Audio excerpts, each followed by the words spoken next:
अभिजात मराठी भाषा सप्ताहानिमित्त जंगल, प्राणी आणि माणूस या विषयावर सलीम मुल्ला यांचे प्रभावी भाषण, साहित्य अकादमी पुरस्कार प्राप्त कवी कथाकारांनी विद्यार्थ्यांना दिला निसर्गाशी मैत्रीचा संदेश, अक्षरगंध भित्तीपत्रकाचे उद्घाटन, विद्यार्थ्यांचा उत्स्फूर्त सहभाग।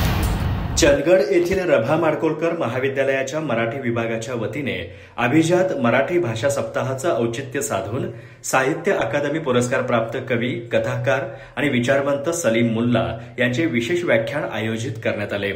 त्यांनी जंगल, प्राणी आणि माणूस परस्पर संबंध या विषयावर प्रभावी भाषण केलं। यावेळी मुल्ला म्हणाले, जंगल हे माणसाचे मूळ घर आहे, प्राणी हे आपल्या भावविश्वाचे आरसे आहेत आणि निसर्ग हा आपल्या अस्तित्वाचा श्वास आहे।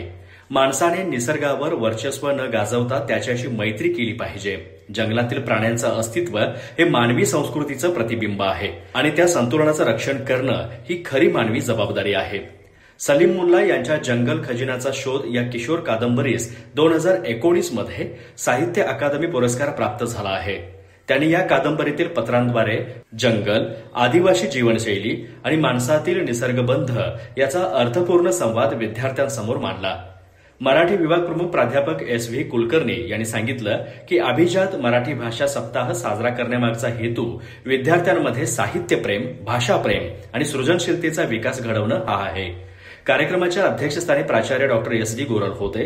इतिहास विभाग प्रमुख प्राध्यापक AD कांबळे, समाजशास्त्र विभाग प्रमुख डॉक्टर SD गावडे, हिंदी विभाग प्रमुख डॉक्टर SN पाटील यासह प्राध्यापक वर्ग, विद्यार्थी आणि मान्यवर उपस्थित होते।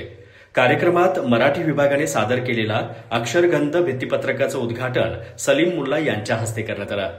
विद्यार्थ्यांनी उत्स्फूर्त प्रतिसाद देत सृजनशील लेखन, साहित्य आणि निसर्गप्रेम यासाठी मार्गदर्शन घेतलं। या व्याख्यानामुळे विद्यार्थ्यांमध्ये निसर्गाबद्दल संवेदनशीलता आणि साहित्याविषयी प्रेरणा निर्माण झाली।